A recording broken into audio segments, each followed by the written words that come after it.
You said in your statement that you weren't running against any given person, but Right. this certainly changed the shape of the race, doesn't it? Well, I'm running not against any particular person, and I also respect Senator Webb's service to our country and respect his decision that he made with his family. It's probably very similar to the decisions and prayerful considerations Susan and I had about getting into this race, and it wasn't against any particular person.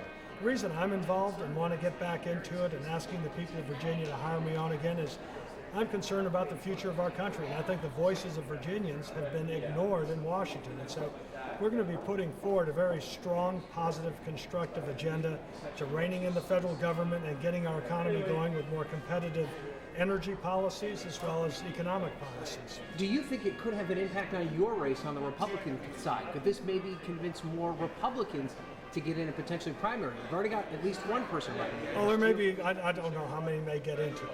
All I know is since we've announced that the support has been so encouraging and invigorating to us. So out of the 500 realtors here, this was a great batch of supporters.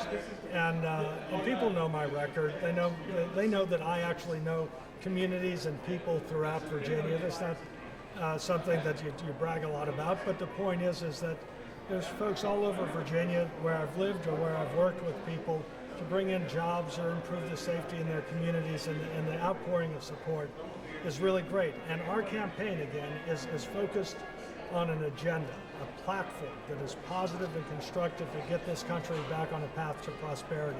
What about the idea that you mentioned that you've got a long record? Even Senator Webb had a record. Now, Yeah. whoever this new person coming in potentially could be a new face, someone Yeah. that could, that hasn't had an impact necessarily in the political discussion.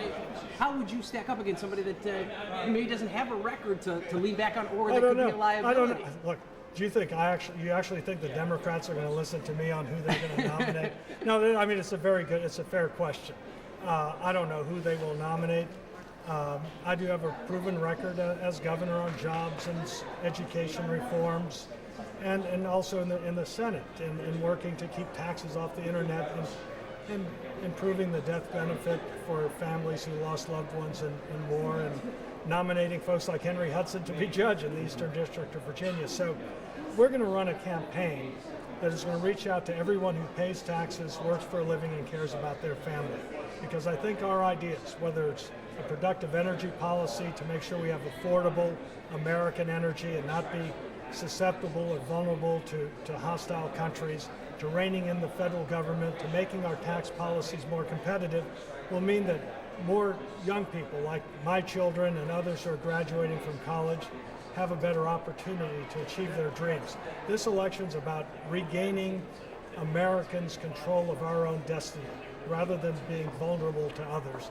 And America's a great place, and we need to make sure that it is a place with ascending opportunities as opposed to diminishment of people's dreams.